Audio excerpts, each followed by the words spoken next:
చూసుకుంటే చాలా పోల్స్, అన్ని పోల్స్ చెప్తున్నా నేను, యూట్యూబ్ పోల్స్ అనే కాదు, మొత్తం ఎక్కడికక్కడ ఓటింగ్స్ అఫీషియల్ మనకి వచ్చిన న్యూస్ ప్రకారం నిఖిల్ గౌతమ్ వీళ్ళిద్దరే టాప్ 1 టాప్ 2 అంటే వీళ్ళిద్దరిలో ఉండబోతున్నారు. వీళ్ళిద్దరిలో ఒకరైతే కప్పుచ్చుకుంటారు, ఇది 100% గ్యారంటీ. ప్రేరణ, నబీల్ వీళ్ళైతే కాదు. సో టాప్ 4 అయితే వీళ్ళైతే ఇప్పుడు ప్రజెంట్ ఫిక్స్ అయింది. టాప్ 5 అనేది తెలియాల్సి ఉంది. టాప్ 5 ఎస్మి ఉండొచ్చు, పృథ్వీ అవ్వలేదు కానీ ఎస్మి లేదా అవినాష్, ఇంకా ఛాన్సెస్ ఉన్నాయి. బట్ ఇందులో చూసుకుంటే వీళ్ళిద్దరిలో నిఖిల్ గౌతమ్లో నిన్నటి వరకు పోలింగ్స్ అన్నీ చూసుకుంటే గౌతమ్ అయితే టాప్లో ఉన్నాడు. తెలుగుని గెలిపించాలి అన్నది ఒకటి, దాని గురించి ఎక్కువ తెలుగు కన్నడ అన్నది తీసుకొచ్చారు ఈ మధ్యలో.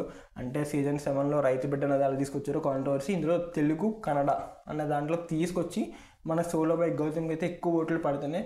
రివ్యూయర్స్ కొంతమంది గౌతమ్కి సపోర్ట్ చేస్తున్నారు, కొంతమంది నిఖిల్కి సపోర్ట్ చేస్తున్నారు. అండ్ గౌతమ్ పిఆర్ టీం బాగా పనిచేస్తుంది, బయట ఎక్కడ చూసినా కామెంట్స్లో వాళ్ళే ఉంటున్నారని చెప్పి చాలామంది కామెంట్ చేశారు. ఇది మీరేమనుకుంటున్నారు కింద కామెంట్ చేయండి. And thank you for watching.